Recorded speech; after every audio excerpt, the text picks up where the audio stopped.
अल्हम्दुलिल्लाह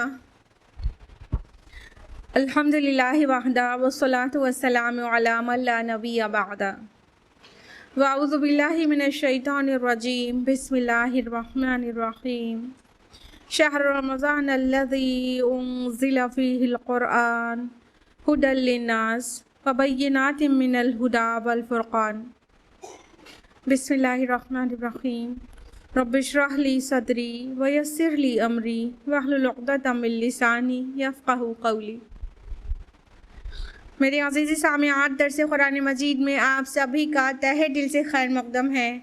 अस्सलामु अलैकुम रहमतुल्लाहि व बरकातुहू। कैसे आप सभी लोग? अल्हम्दुलिल्लाह, अल्लाह ताला आपको अच्छा रखे, हिदायत और सिरात मुस्तक़ीम पर रखे, बहुत खुशहाल रखे, दुनिया और आखिरत दोनों में कामयाबी दे और आपको अच्छी सेहत और पुख्ता ईमान के साथ रमज़ान मुबारक में दाखिला नसीब करे। आमीन आमीन, जज़ाकल्लाह खैर। दर्स कुरान मजीद में कौन सी सूरह चल रही है? सूरह मुमिनून। लास्ट वीक हम लोगों ने सूरह मुमिनून की कितनी आयत डिटेल में जानी थी? आयत नंबर 44 तक, बिल्कुल सही। तो हम लोग छोटा सा रिवीजन लेके फिर आयत नंबर 45 ऑनवर्ड्स कंटिन्यू करेंगे, ठीक है? तो सूरह मुमिनून में अभी तक आप लोगों ने जाना कि नूह अलैहिस्सलाम की कौम के मुतालिक कदरे तवील डिस्कशन था।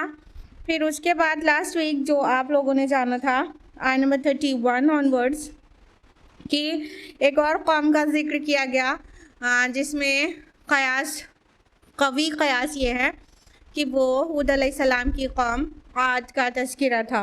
तो अल्लाह ताला ने फरमाया कि हमने उनके बाद एक और नस्ल उठाई, यानी ग़ालिबन हूद अलैहिस्सलाम की कौम आद, और उनको हूद अलैहिस्सलाम ने ये दावत दी कि अल्लाह ही की इबादत करो, उसके अलावा कोई तुम्हारा इलाह नहीं है और उसी का तक़वा इख्तियार करो। क्या तुम डरते नहीं हो? तो क्या हुआ? उनको क्या रिस्पॉन्स मिला? उनके कौम के जो एलीट पीपल थे उन्होंने क्या कहा कि हाँ, मतलब हम, और उनकी खासियत बयान की गई थी कि अल्लाह ताला ने दुनियावी ज़िंदगी में उन्हें काफ़ी आसूदियाँ दे रखी थी, काफ़ी वेल ऑफ थे हर तरह से वो। तो उन लोगों ने कहा कि क्या हम अपने ही जैसे एक इंसान की बात मान लें, और आवाम को ये कहकर भड़काया कि तो तुम्हारे ही तरह का एक इंसान है और तो जो तुम खाते हो वो खाता है, जो तुम पीते हो वो पीता है, और फिर तुम अगर ऐसे की पैरवी करोगे जो तुम्हारे ही जैसा है तो तुम तो बड़े खसारे में हो जाओगे, बड़े नुकसान उठाने वाले हो जाओगे। ये तो बहुत हैरानी वाली बात है, जबकि वो खुद अपनी सरदारी चाहते थे और वो खुद उन्हीं तरह के इंसान थे। उसके बाद आयत नंबर 35 में हम लोगों ने जाना कि हाँ, वो रसूलुल्लाह सल्लल्लाहु अलैहि वसल्लम और उससे पहले के तमाम अंबिया व रसूल सभी आखिरत की दावत देते थे अल्लाह ताला के तौहीद के बाद। तो आखिरत की दावत के जवाब में उन्होंने कहा कि ये क्या वादा करता है कि जब तुम मिट्टी और हड्डियां हो जाओगे तो फिर तुमको निकाल के खड़ा किया जाएगा। अरे ये तो बहुत ही बईद अज़ अक्ल बात है। हैहाता लिमा तुअदून, ये बहुत दूर की बात है, बहुत दूर की बात है कि ऐसा हो सके। और उनका जो कंसंट्रेशन था, मेन फोकस था, वो किस तरफ था? दुनिया की तरफ, दुनियावी माल और मैटर की तरफ।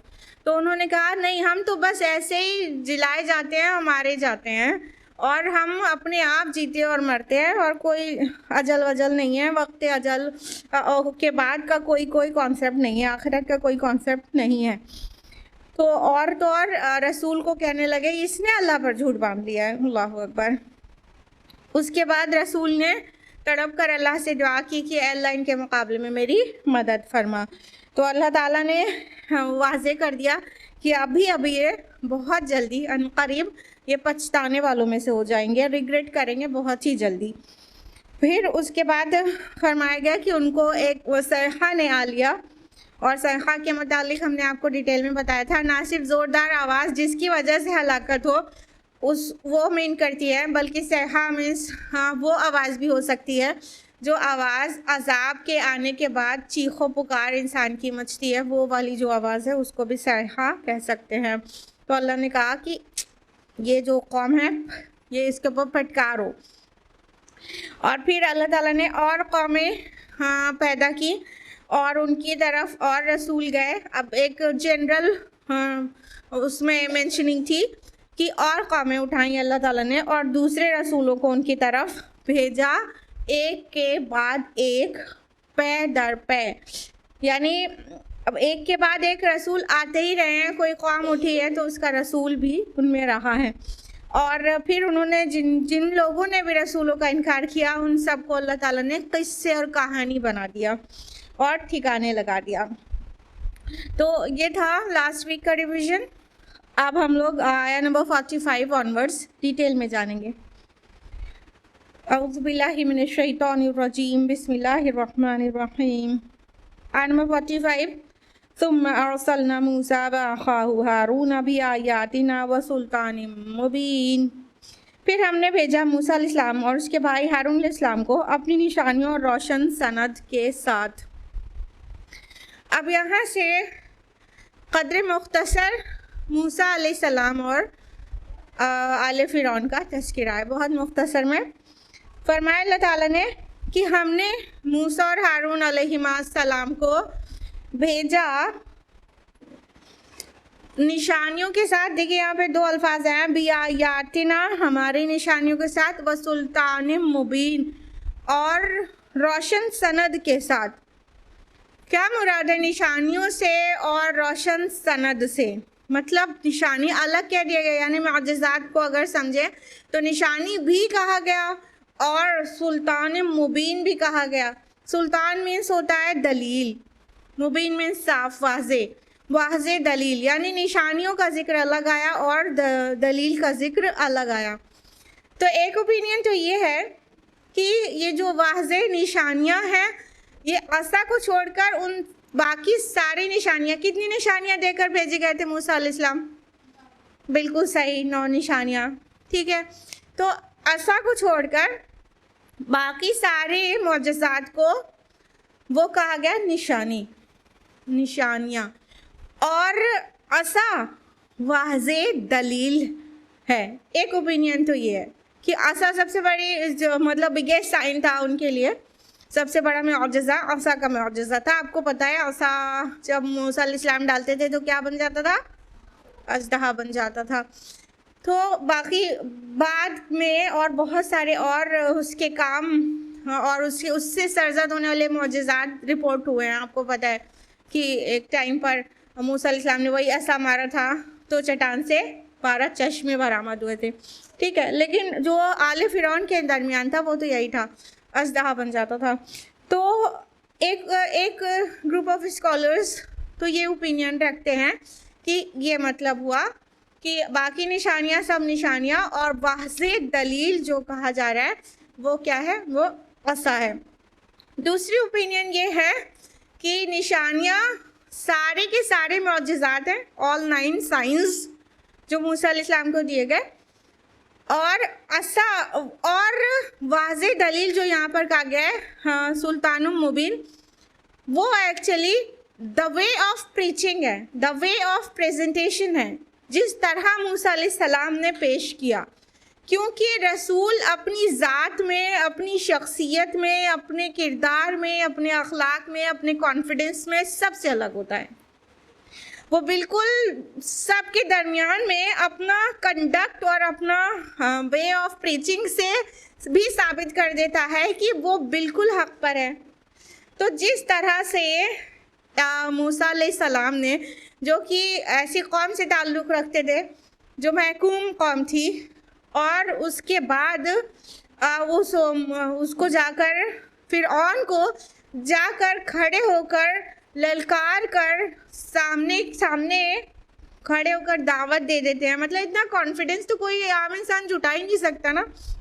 हमने आपको पहले कभी बताया है कि कितनी बड़ी बात थी ये कि मूसा अलैहिस्सलाम जो है ऐसे कॉन्फिडेंस से जाके इतने बड़े रूलर, जो कि पूरा उस टाइम की दुनिया का सबसे बड़ा पावर था और उसकी जैसी शान और उसकी जैसी तहजीब कहीं मानी नहीं जाती थी वर्ल्ड में, जिसको उसने खुद भी मेंशन किया था, बेतरीक़तकुमुल मुस्ला, हमारी मिसाली तहजीब कहकर यानी इतना ग्रैंड सिविलाइजेशन और कल्चर उसके पास था, और इतनी शानदार इमारतें और इतनी शान शौकत थी, इतने बड़े बादशाह, वो भी टायरेंट रूलर, बहुत ही जालिम सरकश, उसके सामने खड़े होके कलमाए हक बोलना, ये अपने आप में एक बहुत बड़े करेज की बात थी।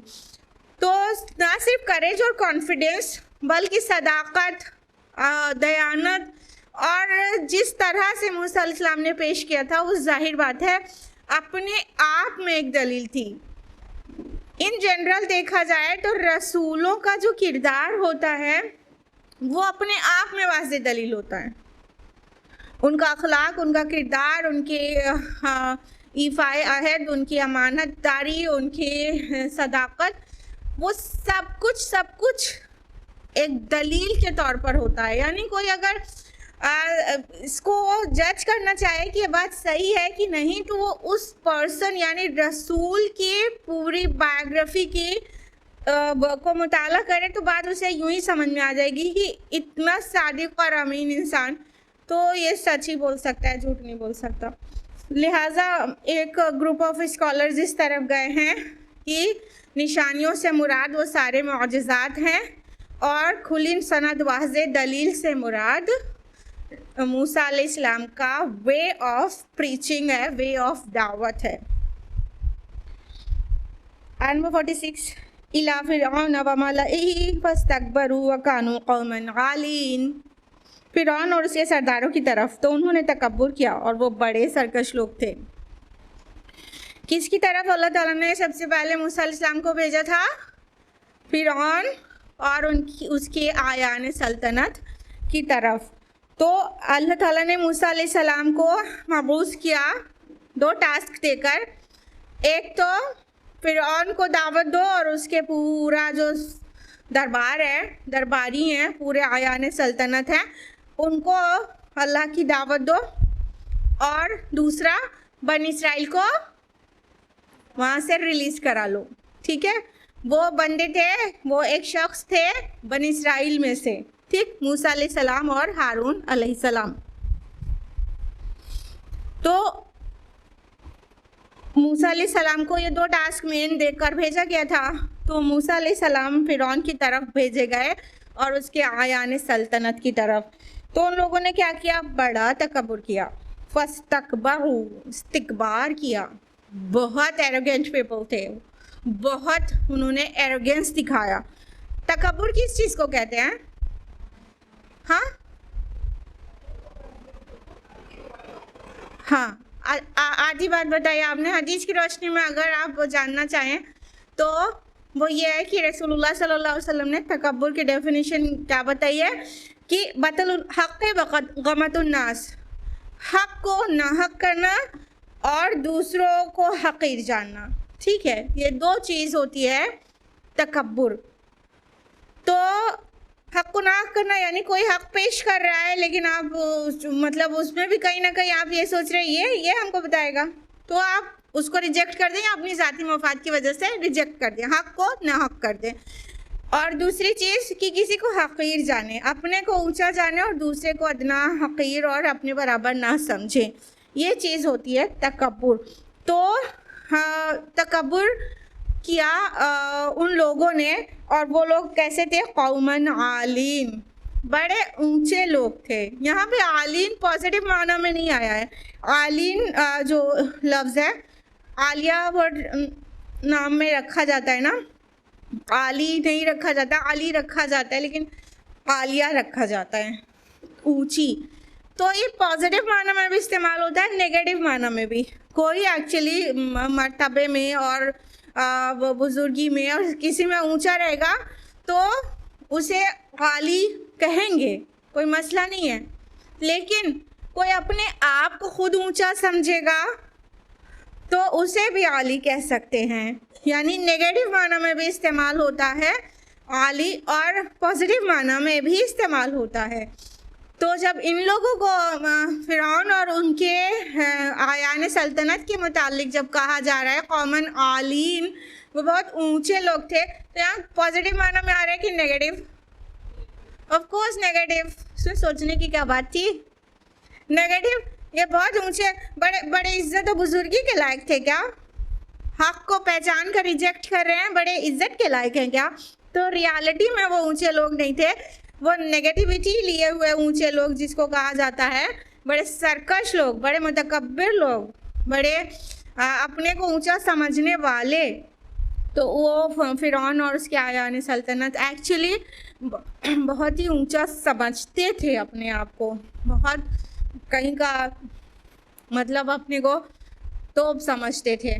तो कौमन आलीन नेगेटिविटी लिए हुए आलीन वर्ड उनके लिए आया, तो उन्होंने इस्तिकबार किया, क्योंकि जो अपने आप को बड़ा समझता है ना, वो बहुत आसानी से हक को नाक कर देता है, हक को रिजेक्ट कर देता है कि उसे कबूल नहीं करता, क्योंकि उसे सामने वाला अपने से नीचा नज़र आ रहा होता है, अपना वही सबसे बड़ा है, सबसे ऊंचा है, तो अब उसकी बात मानेगा क्या, उसे फॉलो करेगा क्या, ये उसकी शान के ख़िलाफ़ हो जाता है।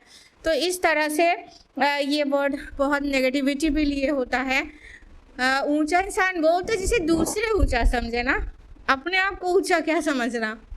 और रियलिटी में जब किसी के अंदर बुजुर्गी आती है, बरतरी आती है, बेहतरी आती है, तो वो और हम्बल हो जाता है नहीं हो जाता। देखिए जब दरख्त है उसमें उसकी शाखों में फल नहीं लगे होते हैं, तो वो तनी हुई अकड़ी हुई रहती है, ऊंची रहती है, ऊपर की तरफ देखती रहती है, ठीक है। लेकिन उसी दरख्त की शाख में फल लग जाते हैं तो क्या होता है, झुक जाती है कि और अकड़ जाती है, झुक जाती है। रियलिटी में ये होता है, जब इंसान और एनरिच होता चला जाता है, हकीकत में वाकयातन जो बेहतर और ऊंचा और बड़ा होता चला जाता है, वो और हम्बल भी होता जाता है। क्यों? क्योंकि वो अल्लाह ताला को पहचान जाता है, और अल्लाह ताला को पहचानने से ही वो ऊंचा हुआ होता है। तो जब अल्लाह को पहचान जाता है तो अपनी हक़ारत उसे समझ में आ जाती है कि मैं कुछ भी नहीं हूँ, तो उसके अंदर ह्यूमिलिटी, आजिज़ी और इनकिसारी आ जाती है, वो और ज़्यादा हम्बल हो जाता है, डाउन टू अर्थ हो जाता है। तो फरमाया कि वो फ़िरौन और आले फ़िरौन बड़े सरकश लोग थे, बड़े आलीम थे। आयत नंबर 47, फ़क़ालू अनुमिनु लिबशरैनि मिथलिना व क़ौमुहुमा लना आबिदून। उन्होंने कहा क्या हम अपने जैसे दो इंसानों पर ईमान लाएंगे जबकि उनकी कौम हमारी महकूम है। ये आ गई बात ना दिल की बाहर कि अरे ये मूसा और हारून अलैहिस्सलाम, इनकी बात हम मानेंगे, इनको फॉलो करेंगे जो हमारे जैसे हैं। एक आर्ग्यूमेंट तो ये दिया गया मिथलना, हमारे जैसे, मतलब अपने जैसे को हम फॉलो करने लगेंगे क्या। लास्ट वीक आपने देखा था कि हूद अलैहिस्सलाम की कौम ने भी ये आर्ग्यूमेंट किया था, उसके पहले वाले वीक में आपने जाना था कि नूह अलैहिस्सलाम की कौम ने भी ये आर्ग्यूमेंट दिया था। यानी बहुत सारे रसूलों की कौमों को तो ये परेशानी रही है कि हम अपने जैसे बशर के ऊपर ईमान ले आए।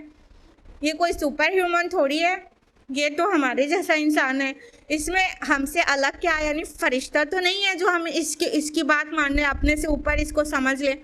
तो एक तो यही आर्ग्यूमेंट मूसा अलैहिस्सलाम को भी मिला कि ये दोनों कौन, मूसा और हारून अलैहिस्सलाम, तो इन दोनों को भी ये आर्ग्यूमेंट मिला, अब हमारे जैसे पर हम ईमान ले आए।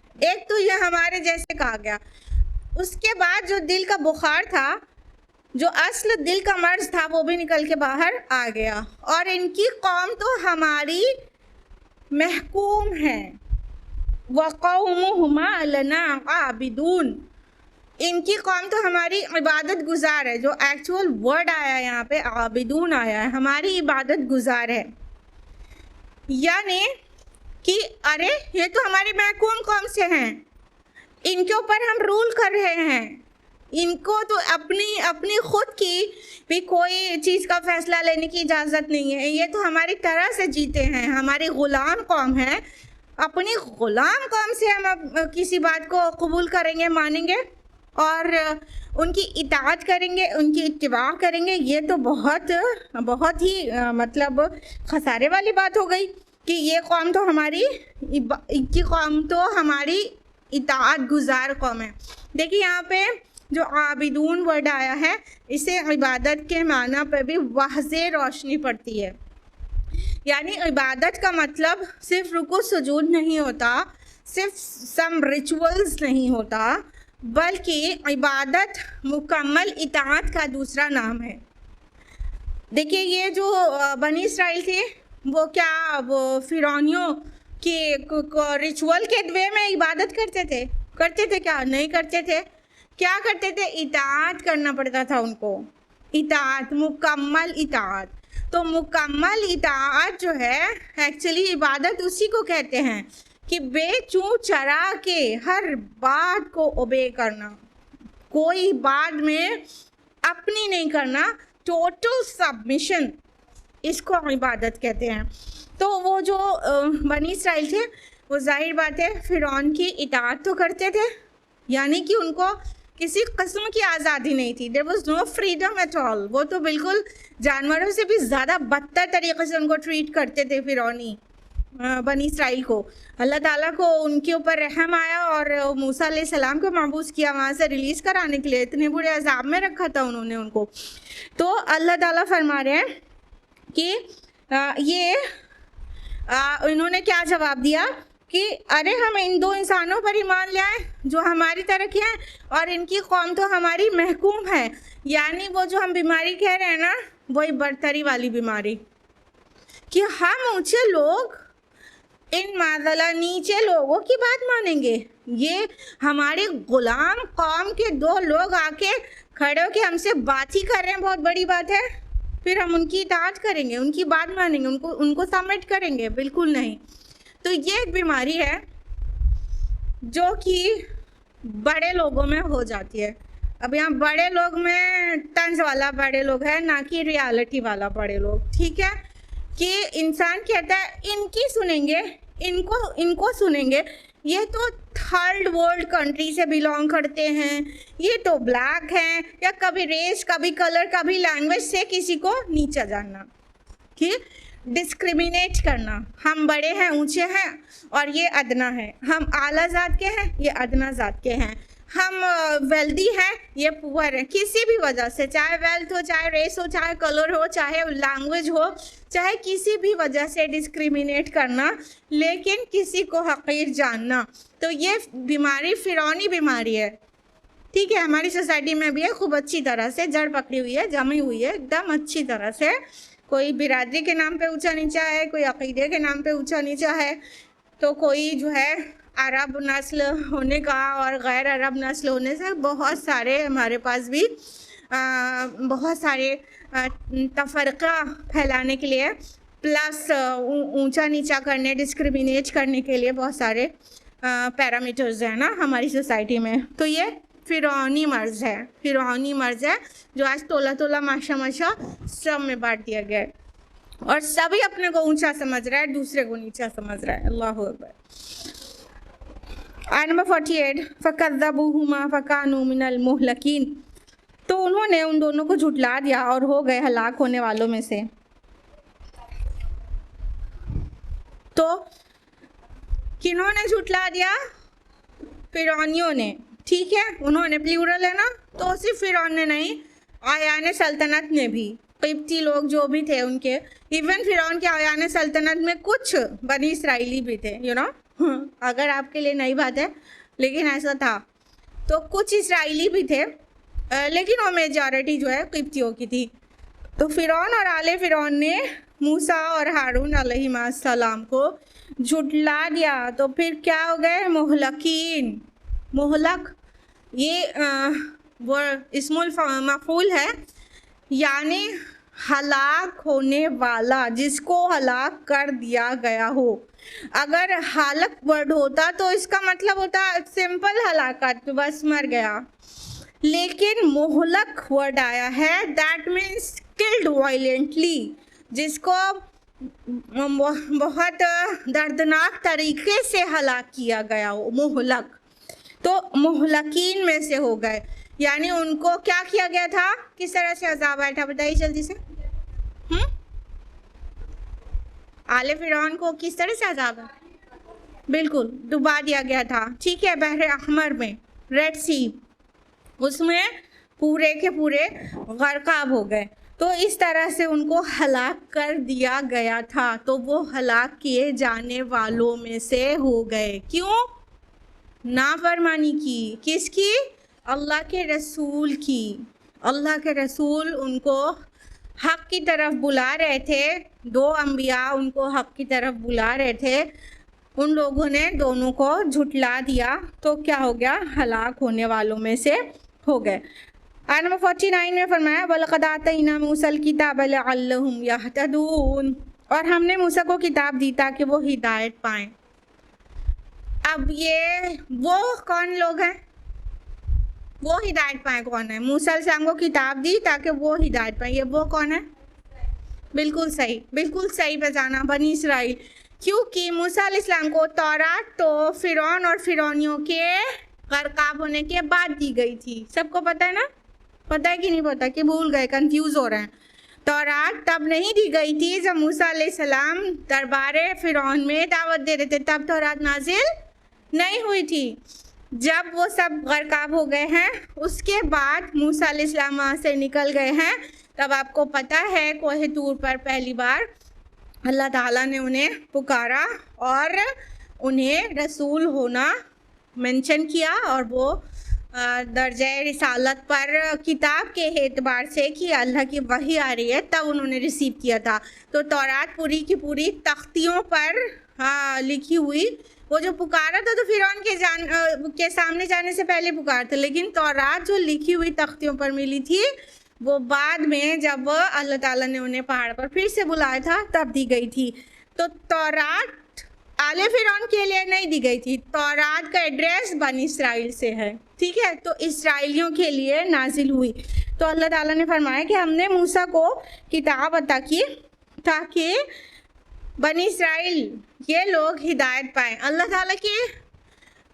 ताला की रहमत का नुज़ूल है तौरात और मूसा अलैहिस्सलाम की बेअसत, क्योंकि किस बुरी तरह से कुचले हुए लोग थे ये बनी इसराइल, किस तरह से फ़िरौन उन्हें परसिक्यूट करता था, उस तरह से ये समझ लीजिए उनको आज तक भी इस बात के लिए अल्लाह का एहसानमंद होना चाहिए कि अल्लाह ताला ने उनको इस बुरे अजाब से बचाया था। लेकिन जब आखिरी रसूल आया तो उसको झुटला दिया।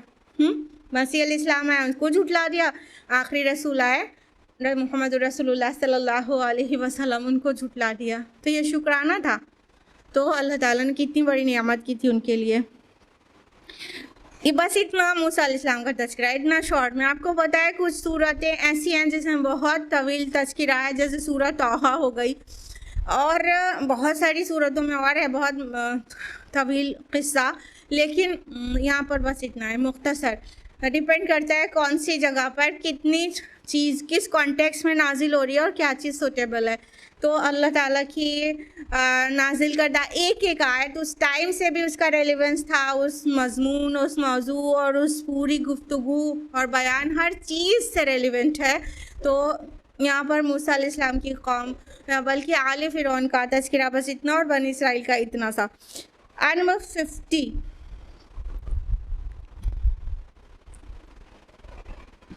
वजालना इब्न मरियम व उम्महु आया, और हमने इब्न मरियम और उसकी वालदा को एक निशानी बनाया।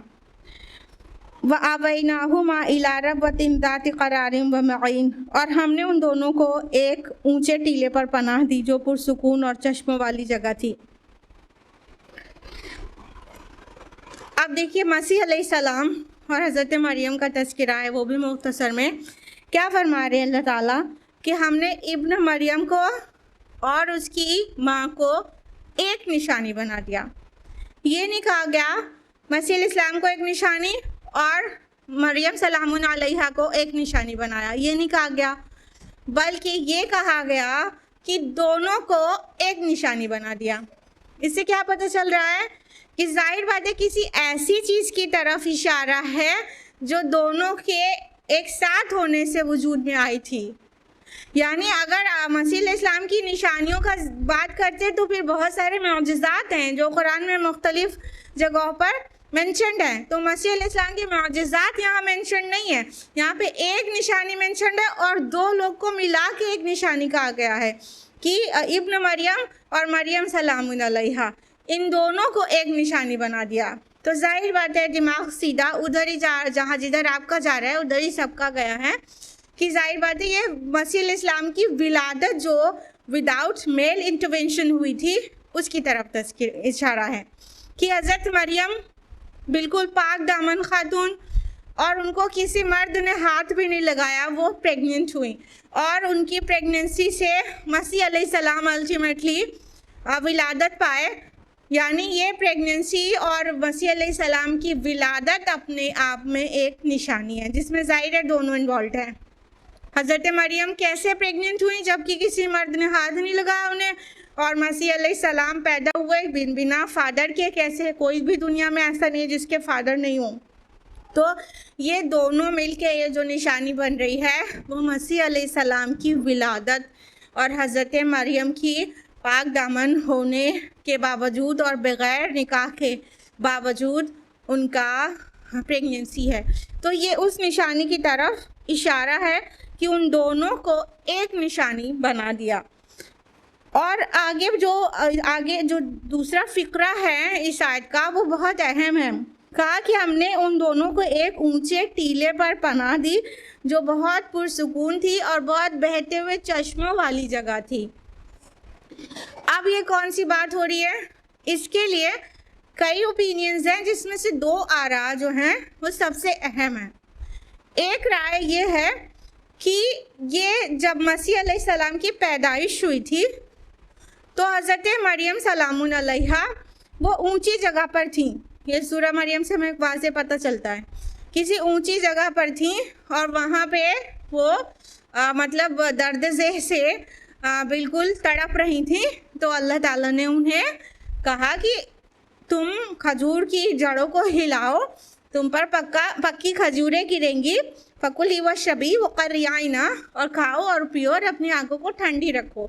तो ये जो कि दोनों को फरिश्ते ने उनको पुकारा था, तो ये वो जगह की बात है कि दोनों को अल्लाह ताला ने एक ऊंचे टीले पर, यहाँ पे रबवतिन वर्ड आया है।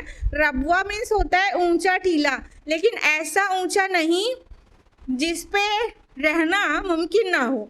ऐसा ऊंचा जो ऊंचाई पर तो हो लेकिन वो इतना प्लेन भी हो कि उस पर रहना पॉसिबल हो, ऐसे टीले को रबवा कहते हैं। कई जगह कुरान हकीम में ये लफ्ज़ आया है टीले के माना में। तो एक तो ये ओपिनियन है कि वो जब मसीह इस्लाम की पैदाइश हुई थी तो उस वक्त वो थोड़े ऊंचे टीले पर थी, ऊंचाई पर थी, तो उस जगह पर की बात है। लेकिन यहाँ पे जो आवैना हुमा वर्ड आया है कि हमने उनको पनाह दी, तो इससे पता चलता है कि कुछ मुश्किल टाइम था, परेशानी के वक्त पनाह दी गई थी। तो एक और ओपिनियन एग्जिस्ट करती है एक्चुअली कि ये बात वो मसीह इस्लाम की पैदाइश की नहीं हो रही है, बल्कि जब ईसा अलैहिस्सलाम पैदा हो चुके थे तो उनकी लाइफ को तरह तरह का रिस्क हो गया था। अगर हिस्ट्री आप पढ़ेंगे तो पता चलेगा, और इवन बाइबल भी पढ़ेंगे तो पता चलेगा कि ये बात एक्चुअली वो है कि मसीह इस्लाम के पैदा होने के बाद उस वक्त जो वहाँ का शाम का जो हाकिम था, हेरोद उसका नाम था, तो वो जो है मतलब उसने ख्वाब देखा था। वहाँ पर जो पूरी रूलिंग थी वो तो ऑफ कोर्स रोमन एम्पायर की थी, पूरे रोमन एम्पायर थे। लेकिन जैसे आप लोगों को ये अच्छी तरह पता है कि जैसे ब्रिटिश एम्पायर जब इंडिया पे रूल कर रहे थे तो पूरी उनकी रूलिंग होने के अलावा छोटे छोटे इलाकों को यहाँ पे कुछ इंडियंस को सुल्तान बनाया हुआ था ना, सुल्तान और वो नवाब, उनकी रूलिंग में भी ऐसा था ना। उसी तरह वो जो पूरा रोमन एम्पायर था उसमें कुछ ज्यूस को भी छोटे छोटे सुल्तान बनाया हुआ था। तो उस वक्त का जो शाम का जो सुल्तान था हेरोद, वो जो है उसने ख्वाब देख लिया था, जैसे मूसा अलैहिस्सलाम के टाइम पर हो गया था। तो उसने ख्वाब देख लिया था जिसकी वो जो इंटरप्रिटेशन उसको दी गई थी कि एक बच्चा पैदा हो गया है तुम्हारी अपनी कौम में से जो है तुम्हारा तख्ता पलट करेगा, तुम्हें नुकसान पहुंचाएगा तुम्हारी हुकूमत को। तो वो डर गया था, तो उसने ऑर्डर दे दिया था कि बनी इसराइल के बेटे को कत्ल करने का, खुसूसन मसीह अलैहिस्सलाम को। तो हज़रत मरियम सलामुन अलैहा काफ़ी खौफज़दा थी, तो उन्हें लेकर, मसीह अलैहिस्सलाम छोटे से थे, उन्हें लेकर वो वहाँ से चली गई थी जेरूसलेम से, और वो मिस्र चली गई थी। और ये बात जो है gospel of Matthew chapter number 2 verse number 13 और 14 में है। अब उनके अकीदे के हिसाब से है कि हज़रत मरियम जो है जोसेफ के साथ, उसमें तो यही सब लिखा हुआ है, जोसेफ मतलब फादर ऑफ जीसस हैं, तो जोसेफ के साथ बच्चे को लेकर मिस्र चली गई थी। तो ये अब ये जो कुरान ये जो कह रहे हैं ऊंची जगह, तो ये मिस्र में कोई ऐसी जगह थी जो ऊंचाई पर थी और जो पनाह की जगह थी, यानी वो हेरोद के परसिक्यूशन से या तो मसीह अलैहिस्सलाम को जो अपनी लाइफ का रिस्क था उससे वो हम महफूज थे। तो यहाँ पे वअवैनाहुमा वडायना, हमने उन दोनों को पनाह दी थी। तो पनाह की जगह मतलब कुछ रिस्की टाइम में कुछ पनाह मिली थी, ऐसा इशारा मिल रहा है। तो मुमकिन है कि ये उस टाइम की तरफ इशारा हो कि ईसा अलैहिस्सलाम छोटे थे और हज़रत मरियम वालिदा ज़ाहिर है कि ना बच्चे के लिए कंसर्न रहेगी, उसकी लाइफ के लिए, उसके सर्वाइवल के लिए, तो वो लेकर वहाँ से माइग्रेट कर गई थी इजिप्ट की तरफ। तो ये मिस्र की कोई जगह है। हालांकि ये जगह में भी मुफस्सिरीन का इख्तिलाफ है, कोई कहता है ये दमिश्क था, कोई कहता है ये अर्रमला की जगह का नाम है, कोई कहता है कि ये मिस्र, और कोई कहता है कि ये बैतुल मक़दिस की बात है, ऊंची जगह। बहरहाल ये जो हिस्ट्री या मैथ्यू से मिला है न्यू टेस्टमेंट से, वो हमने आपको बताया है। ज़्यादा स्कॉलर्स की ओपिनियन ये है कि ये उस टाइम की बात है जब उनको लाइफ को रिस्क हो गया था, और सिर्फ एक बार नहीं हुआ था, मसीह अलैहिस्सलाम की लाइफ को रिस्क एक से ज़्यादा बार भी हो गया था। कई बार ऐसा हुआ था कि ईसा अलैहिस्सलाम के जान के दर पे हो गए थे वहाँ के रूलर्स। और इस जगह के मुतालिक कहा गया कि जो पुरसुकून और चश्मों वाली जगह थी, कहने का मतलब वो ऐसे प्रोटेक्टिव प्लेस थी कि वहाँ पे उन्हें खौफ नहीं था। और चश्मों वाली जगह का जो मुराद है कि वहाँ पे मतलब फूड वाटर प्लेंटिफुली अवेलेबल था। जाहिर बात है कोई जगह हो, कहीं बहुत कोने में इंसान चला जाए लेकिन खाना पानी ना मिले तो फिर सर्वाइवल पॉसिबल नहीं है। तो वो ऐसी जगह थी जहाँ पर पानी का चश्मा रवा था। और ये चश्मे के लिए आइन वर्ड आया है जो आइन से है। आइन मीन्स चश्मा होता है और आइन मीन्स क्या होता है? आँख होती है। आँख और चश्मे के लिए एक ही वर्ड क्यों होता है?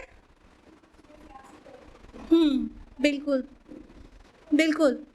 कभी किसी चश्मे को जहाँ से फूटता है, पहाड़ों में से, चट्टानों में से जहाँ से फूटता है, उस जगह को कभी गौर से देखिएगा, बहुत महीन महीन सुराख होते हैं, उसके अंदर से पानी फूट कर निकलता है, फिर वो चश्मा बनता है। ठीक है, तो आँख जो होती है वो बिल्कुल वैसा ही है। जब आपको हस्बैंड कुछ कह देते हैं फिर आपको बहुत सैड हो जाती हैं आप, तो क्या होता है, ये आँखों के महीन महीन सुराख से पूरा बहुत सारा पानी बहने लगता है। हाँ, और फिर तकिया आपकी भीग जाती है ना। तो ये देखिए बिल्कुल वैसे ही चश्मे की तरह पानी निकलते हैं ना आँखों से। तो ये उस चश्मा और आँख के लिए सेम वर्ड है, आइनुन। आयत नंबर 51, या रसूलो कुलू मिनत तय्यबाति व अमलु सालिहा, ए रसूलो पाकीज़ा और हलाल चीज़ें खाओ और नेक अमल करो। इन्नी बिमा तअमलून अलीम, जो कुछ तुम करते हो यकीनन मैं उससे बाखबर हूँ।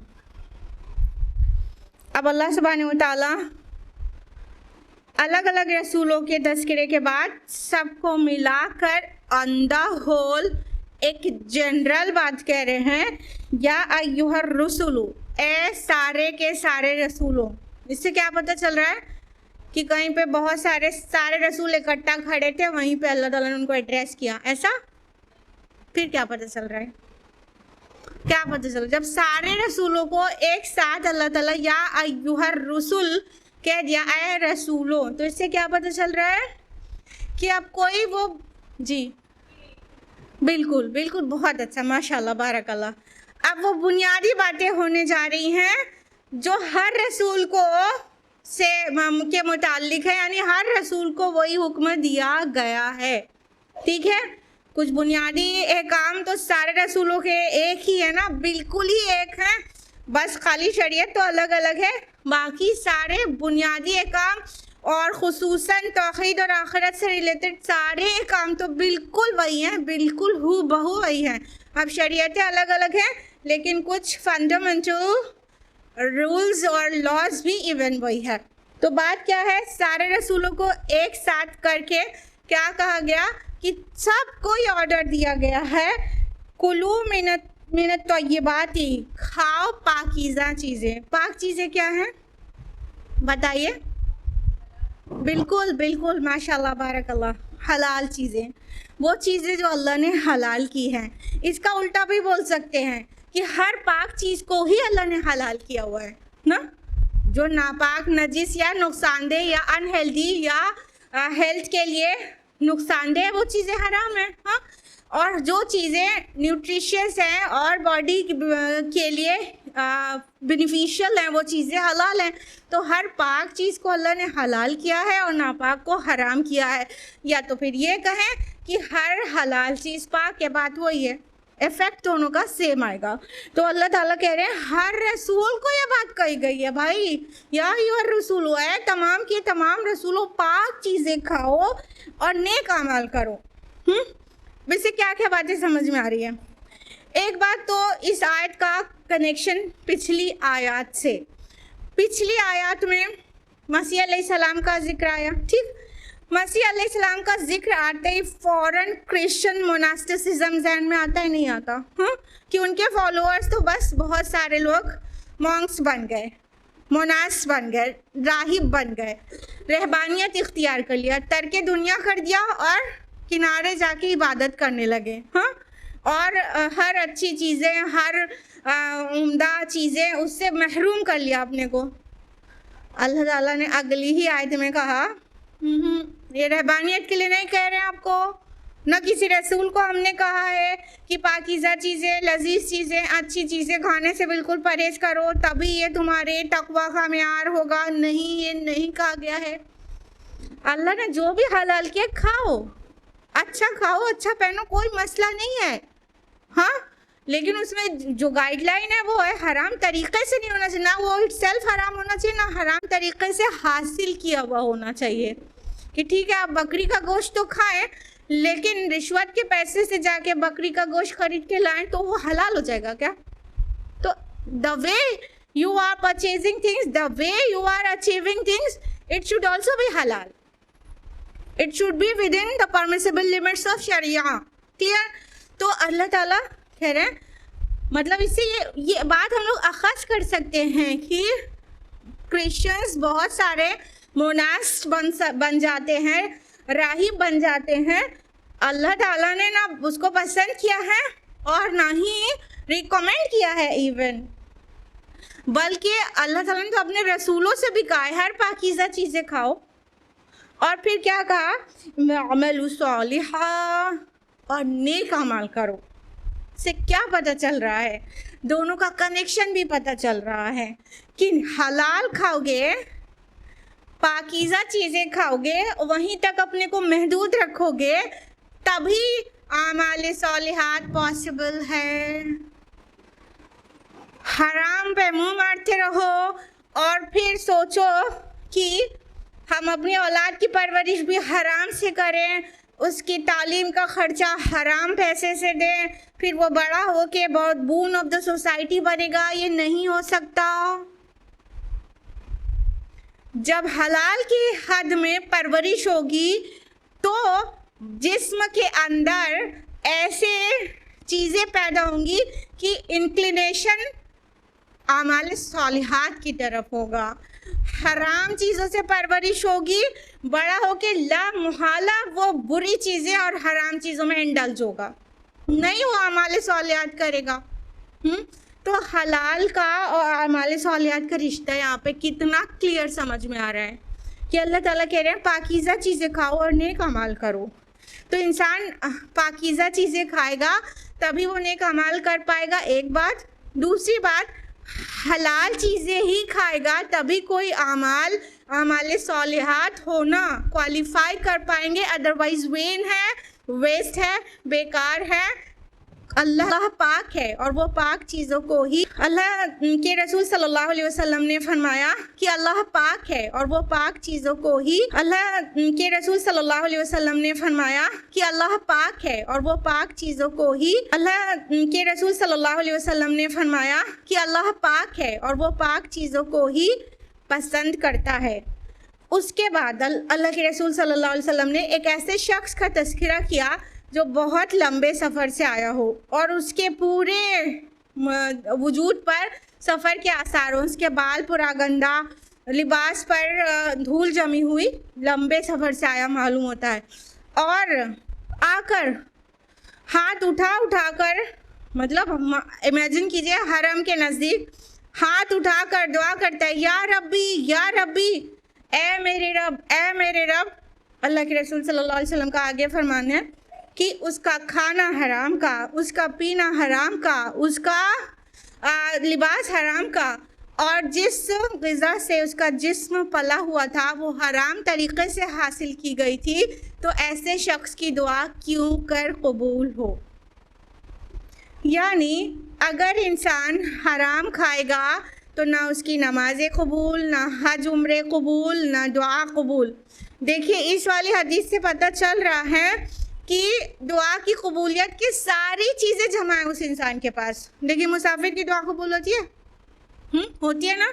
मुसाफिर वो हालत सफ़र में, मतलब अल्लाह ताला के अटेंशन का एकदम ख़ास मरकज़ होता है। मुसाफिर की दुआ वो जो है कबूलियत के औकात में से एक वक्त में गिनी जाती है। मुसाफिर है, मान के चलिए हज या उम्रे का मुसाफिर है, ठीक है, हरम में आके वो बैतुल्लाह के करीब दुआ कर रहा है, यानी सफ़र से एकदम चूर है, उसका बाल बिखरा हुआ है, लिबास पर इतनी गर्द पड़ी है और मतलब थक के परेशान हो के वो बैतुल्लाह तक पहुंचा है और वहाँ पर वो या रब्बी पुकार रहा है, उससे जो भी दुआएं मांग रहा है। अल्लाह के नबी सल्लल्लाहु अलैहि वसल्लम ने कहा उसकी दुआ कैसे कबूल हो, नहीं कबूल होगी, क्योंकि वो जो मान लिए एहराम पहने हुआ है, वो एहराम तो हराम से हासिल किया गया है।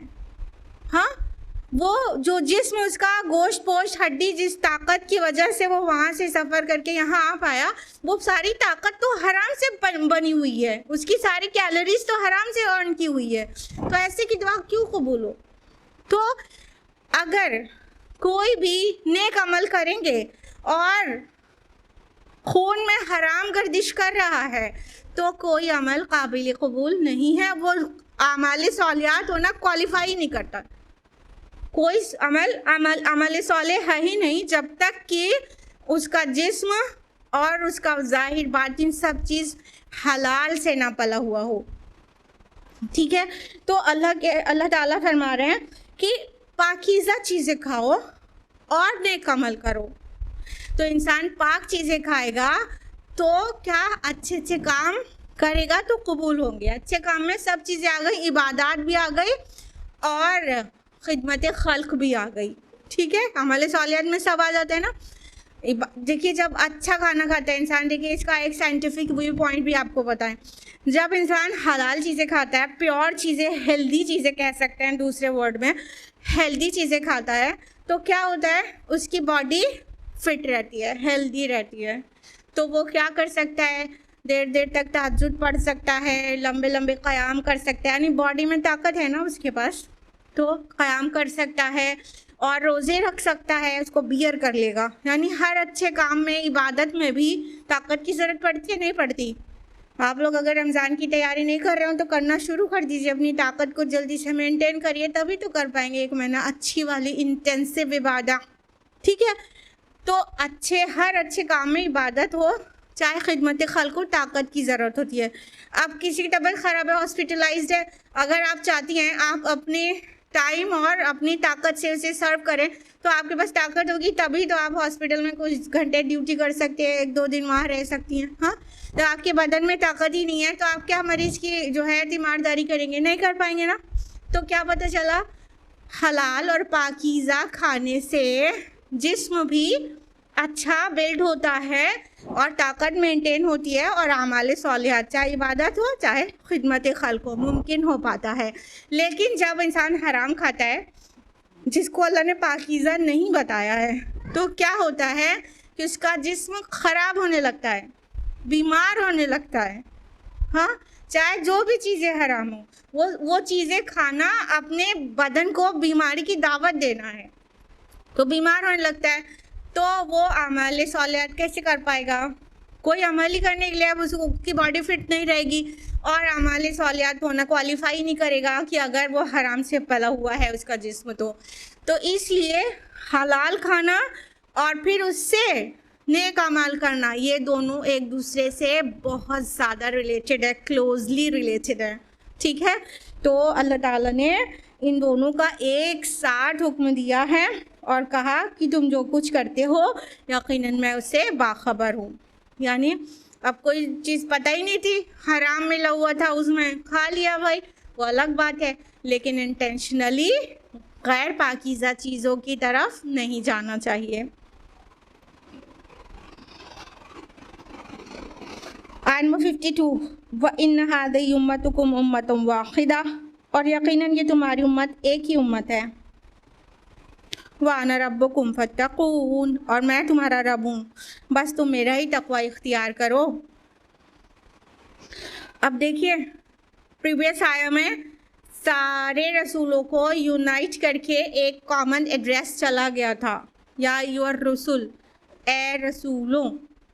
अब यहाँ पर आ गई बात उम्मतों की भी, कि सारे रसूलों को कॉमन मैसेज देकर भेजा गया है, तो जाहिर बात है उनके जो फॉलोअर्स होना चाहिए वो भी एक कॉमन टाइप की पीपल होना चाहिए ना, सब एक ही उम्मत होना चाहिए। उम्मत मीन्स क्या होता है बताइए?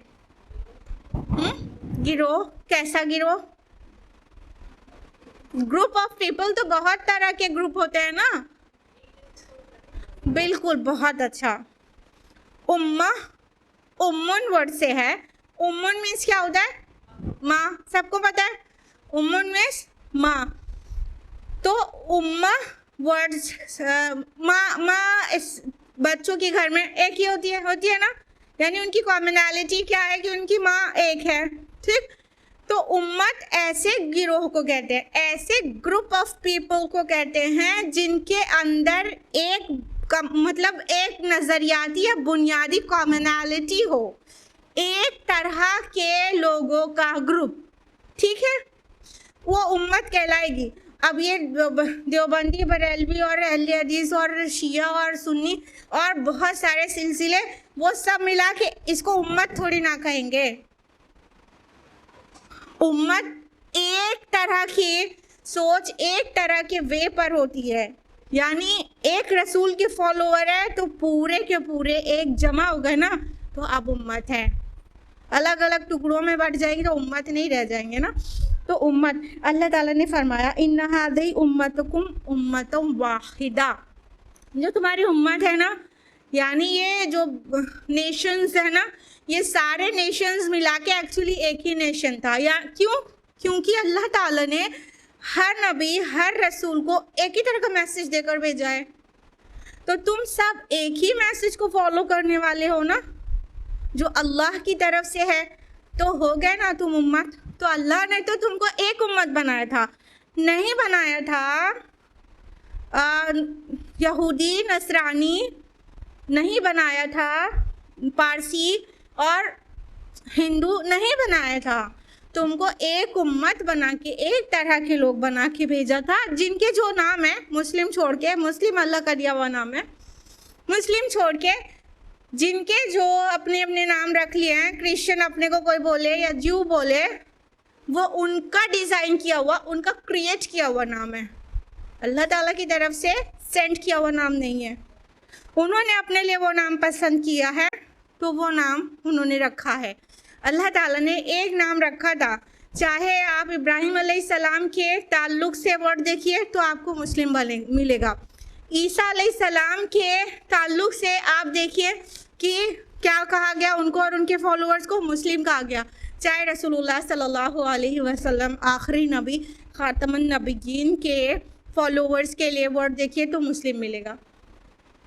तो आदम से लेके मोहम्मद रसूलुल्लाह सल्लल्लाहु अलैहि वसल्लम तक हर एक रसूल के फॉलोवर को अल्लाह ताला ने मुस्लिम कहा है। बाकी जो नाम है सब अपने से रखे हुए हैं, खुद से पसंद किए हुए, अपने से रखे हुए, अपने से दिए हुए नाम है। बाकी लोग जो ब्लाइंडली फॉलो कर रहे हैं उस वजह से हैं, दूसरे ज्यूज़ हैं, क्रिश्चियंस हैं और पारसीज़ हैं, वॉटेवर जो भी है सब उनके खुद के दिए हुए नाम है।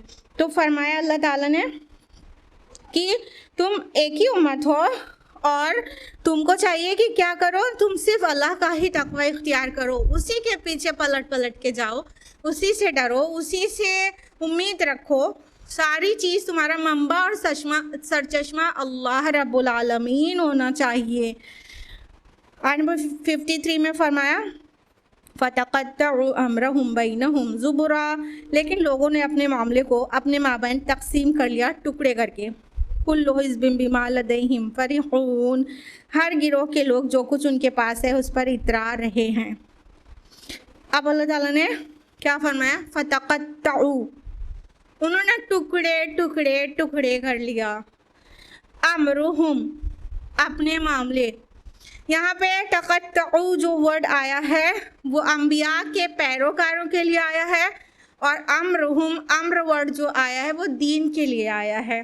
यानी मुख्तलिफ अम्बिया व रसूलों के पैरोकारों ने अपने दीन को टुकड़े टुकड़े टुकड़े कर लिया। यानी कोई अब यहूदी हो गया, कोई नसरानी हो गया, कोई मजूसी हो गया, कोई कुछ पारसी हो गया, कोई जैन हो गया, ये सब अब सब अम्बिया के पैरोकार नहीं है।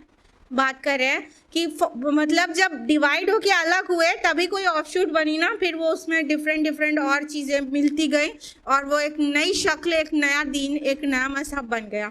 ठीक है, तो जो लोग ने अब जो कटे रसूल की तालीमात को जब डिवाइड किया है तब ये बने हैं।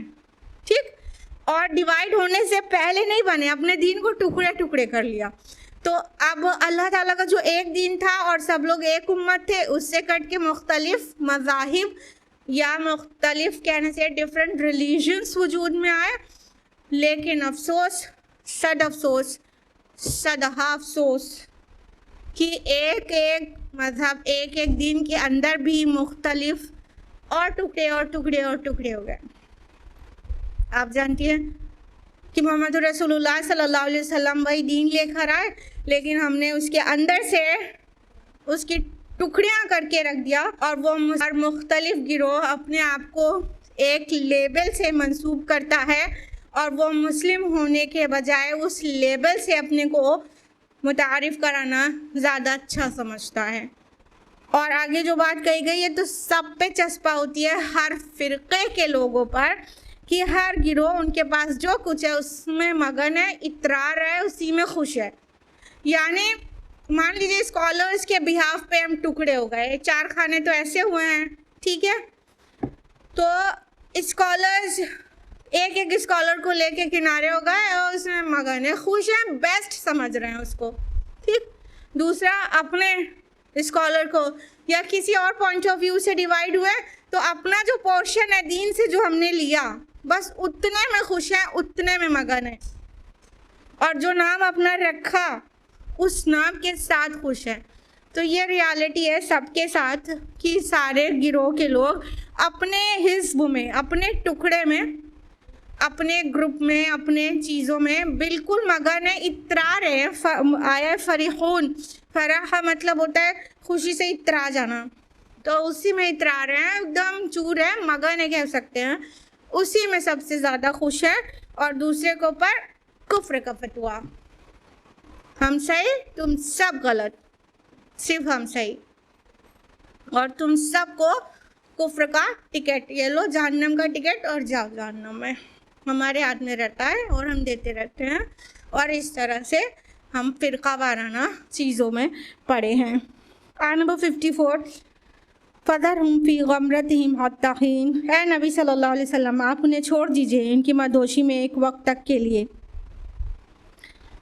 यानी नबी सल्लल्लाहु अलैहि वसल्लम से कहा जा रहा है जो लोग अपने दीन को टुकड़े टुकड़े कर लेना उसका आपसे कोई ताल्लुक़ नहीं, ये अल्फाज भी आए हैं गालिबन सूरह अनाम में। आपका कोई ताल्लुक नहीं, अब इन्हें छोड़ दीजिए। अब ये छोड़ना कौन से छोड़ना है? क्या दावत व तबलीग ही छोड़ देना है? अब इनको कभी पहुंचाइए ही नहीं, ये छोड़ना है कि किसी तरह मान कर नहीं दे रहे हैं तो give them a small pause, छोड़िए। इनके पीछे अपनी जान को हलाक मत करिए, इनके पीछे एकदम अपने आप को बिल्कुल से जैसे नबी सल्लल्लाहु अलैहि वसल्लम जिस लगता अपनी जान ही दे देंगे, इतना ज़्यादा तकलीफ उठाना नहीं, हलाक में leave it, leave them aside, जाने दीजिए इनको। यानी तसल्ली है एक तरह की और एक काइंड ऑफ पॉज है। या तो आखिर तक नहीं माने तो फिर छोड़ देना, तो मतलब अब जाओ, तुम्हारा जो रास्ता है जहन्नम का वो, या तो फिर नबी सल्लल्लाहु अलैहि वसल्लम का दीन जब गालिब आ जाएगा, अनकरीब फ्यू इयर्स में ऐसा हो गया था, तो तब तक छोड़ दीजिए, ये खुद ही देख लेंगे कि हक क्या है और गलबा किसका हो गया। अयहसबून अन्नमा नुमिद्दुहुम बिही मिन मालिन व बनीन, क्या वो समझते हैं कि हमने जो इन्हें माल और बेटों में मदद हम उन्हें जो माल और बेटों में मदद दिए जा रहे हैं, नुसारिउ लहुम फिल खैरात बल ला यशऊरून, तो हम उनके लिए भलाई में कोशाएं, हरगिज़ नहीं, लेकिन ये लोग जानते नहीं हैं। अब ये बात यहाँ पर भी वाज़ेह कर दी गई कि जो लोग नहीं मान रहे हैं, नाफरमान हैं, दीन में टुकड़े टुकड़े किया हुआ है और सब तरह की बुराई है उनके अंदर, उसके बाद भी अल्लाह ताला उनको माल और औलाद में तरक्की दे रहे हैं। तो अल्लाह ताला इस पॉइंट को कुरान हकीम में कई जगह एड्रेस करते हैं, यहाँ पर भी वाज़ेह किया है। क्या ये समझते हैं कि ये जो माल और औलाद में हम इनको बढ़ा रहे हैं, ये इनके लिए भलाई कर रहे हैं? हम बिल्कुल नहीं, ये लोग जानते नहीं हैं रियलिटी क्या है। इससे ज़्यादा इलेबोरेटिंग अल्फाज में सूरह तौबा में 2 बार आया है। सूरह तौबा की आयत नंबर 55 में आया है कि ए नबी सल्लल्लाहु अलैहि वसल्लम, इनके माल और औलाद आपको ताज्जुब में ना डाल दें। अल्लाह ताला का इरादा है इनको इन्हीं के ज़रिए, इनके माल और औलाद के ज़रिए दुनिया में सज़ा देने का, हलाक करने का है। तो और आयत नंबर 85 में भी सिमिलर मैटर है। तो अल्लाह ताला किसी किसी को उससे राज़ी नहीं रहता, लेकिन उसे दुनिया में बहुत नवाजता रहता है। वही माल और वही औलाद या जो भी ब्लेसिंग उसको समझ रहा है, जो भी नेमतें हैं, जो भी फेवर्स हैं अल्लाह ताला के, वही अल्लाह के जो फेवर्स उसे लग रहे हैं, वही उसकी हलाकत का सामान बन जाते हैं।